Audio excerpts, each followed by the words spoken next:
Yeah, so just watch your leg.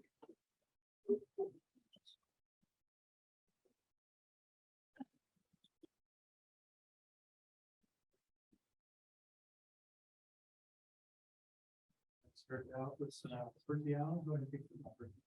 Hey, Joe, I'm just wondering, in those high leverage moments like that, just what goes through your head? I mean, and particularly the shot that put you guys ahead, and then that last basket as well. Honestly, nothing. I'm better when I'm not thinking. I'm just trying to get to my spot and rise up. That's kind of just where my mind is. If it's, the situations, I know that I've repped those situations a lot, and I feel good when I get to my spot and rise up, and I can live with that result.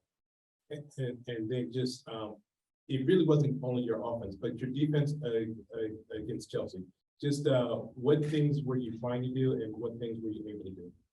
I was just trying to stay in front as much as I can, high hands, and just stay down as much as I can. I mean, it wasn't just me.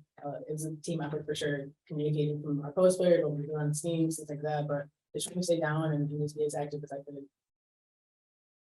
Will Ramirez with the Associated Press. I had asked Jewell about the competition in terms of the first round.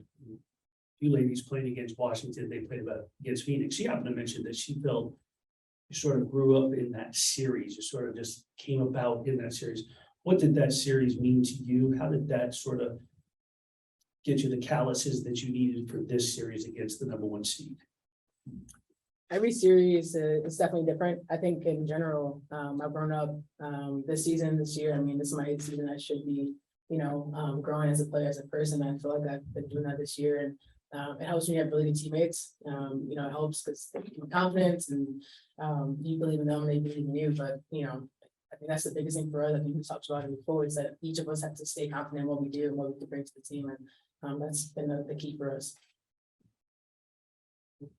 Yeah, Tina, did you feel like this was a game where, especially, you three and Sue all did what you do really well? I mean, you had 18 rebounds, which I think is a franchise playoff record. Sue had the 12 assists and no turnovers. Stu and Jewell with combined 15 points. It just seemed like you all played really well to your strengths. For me personally, when I made the decision to come here, I was just here just trying to fill in the holes, and I knew that was rebounding, being the third, fourth option scoring and just taking my shots when they come to me.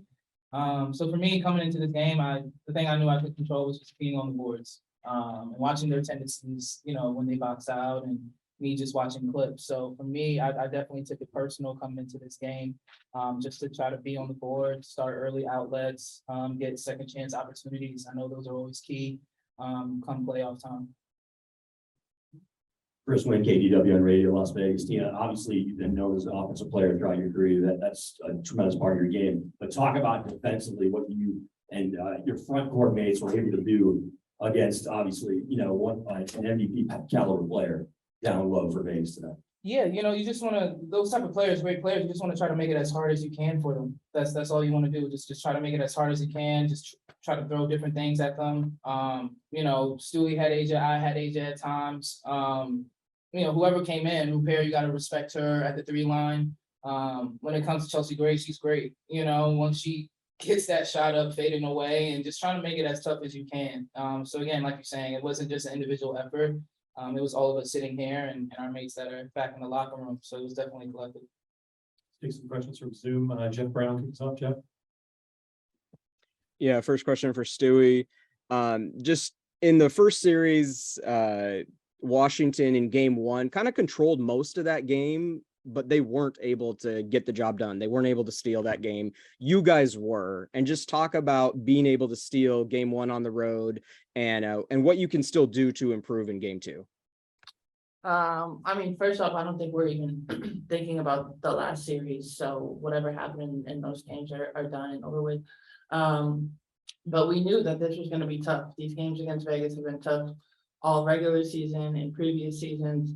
And we have a lot of respect for their players and what they do. And we knew that, coming in here to their home court, we wanted to obviously try and steal one. We wanted to get one and, get our momentum going in the right direction. And, we did that. Now we focus on game 2. And for Jewell, defensively, it's you guys were able to hold Asia to 8 and Jackie to 11, so they combined for under 20 points. Just talk about the importance of, no matter which player it is, limiting, 1 or 2 of their key players. I mean, it's tough. Obviously, I mean, when you have 2 great players like that, scores that hate their spots, that could score in different ways. The biggest thing, you just want to make it difficult for them. I think our activity on defense was huge. We were able to communicate, and it was loud in there. And yeah, we were able to hear everything from defensively, our schemes, and we could talk, and that makes up for a lot of stuff that either we do wrong or right. Just communicating. So yeah, I mean, we're just trying to be as active as possible on the defensive end. Thank you. Masvita, go ahead, Bob. Yeah. Hey, Breanna, how important was the way you all started to set the tone? Because you jumped on them, and I'm paraphrasing the Vegas coach, and you jumped on them early, and that set the tone for the game. I mean, as a team, we were ready. And we knew that, we came to Vegas, we were locked in on the schemes. We knew it was going to be tough. We embraced the atmosphere and environment, even though they weren't cheering for us. We did have some Seattle fans here though, which was nice. But it's the semis. If you're not ready, then I don't even know what to tell you. This is the semifinals to work our way towards winning a championship. So we were locked in and we're ready. I'm sure there'll be adjustments by both teams, but today, how important was it you all were able to keep them from penetrating inside the paint and then kicking back out into winning today's game on defense? Anybody can answer. Is that for me? Okay. I think our defense today obviously was really good. Obviously started really well, especially in the first quarter. And just the way that we never stopped. We were in mismatches. We were running all over the place. We were trying to contest every shot, because those are the hardest shots to take, is when you have a hand in your face. And if they're going to make those shots, then we respect it and we go down and play offense. But we wanted to just really be in their space. And, between Jewell, Tina, Steph, Sue, Bree, Ezzy, you can keep going, Piff. Everybody was locked in on their teams. Thank you. And Adler, go ahead, Em. Yeah, I just wanted to follow up on Jeff's last question to Jewell. Just in terms of having Gabby out, having Steph in, just how does that change how you approach defending at the point of attack with just different help and different height behind you? I mean, honestly, Steph has played with us. She's been here, from last year, and she's played good minutes. So I think, like we said before, we have confidence in everyone on this team and their abilities. And she does bring a different look. We know that her ability is to shoot the 3, get to the paint a little bit. But I mean, our activity as a whole was huge. And I don't think it felt like she had to do what Gabby did. She just had to be Steph. And that's something that I told her before the game too, just be yourself. That's it. We have a team that believes in you, and that was the biggest thing. And you saw her, she shot a quick 3 early on, got her going. She made some big plays on the stretch too. So it's just everyone has to have faith and confidence in themselves, and we believe in each person on this team. Okay, thank you. We'll wrap up with Christos. Christos, go ahead. Hello, ladies. Congratulations, first of all. Jewell, question for you. 9 points in fourth quarter and some big time shots at crunch time. How enjoy to have the ball in your hands at crunch time? Yeah, I've worked a lot in the off season for these moments. We've been in these situations a lot, and in different schemes. But pick and roll is something that I like to be in. Being able to create for myself, being able to create for others. That's kind of just taking back to playing at the park. Being able to create your shots and just have fun. But I know in these situations, it's just getting to your spots. That's the biggest thing for us in general. I feel good when everyone gets to their spots and they rise up. That's kind of just what we do. I don't know. I feel good in those situations. Thank you very much. And for you, Stewie, having a player like Tina next to you in front court, how much pressure take off of you on the floor?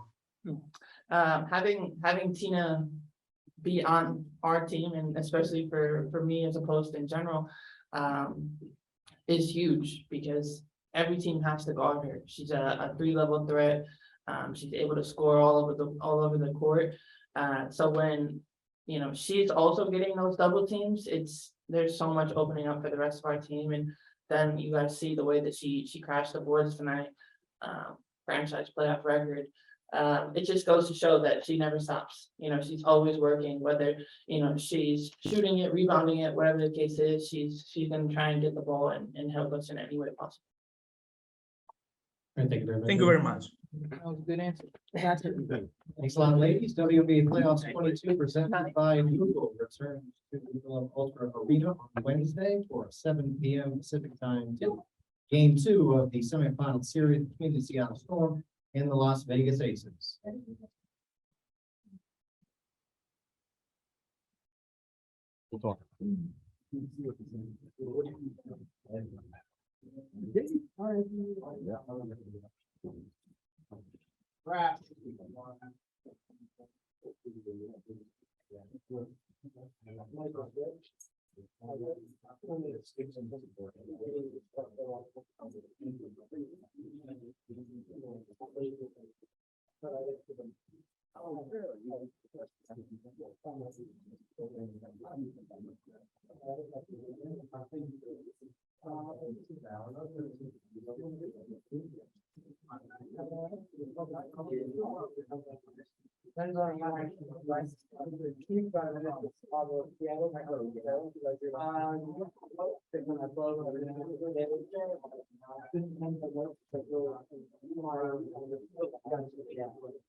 Yeah, so that's also part of my call.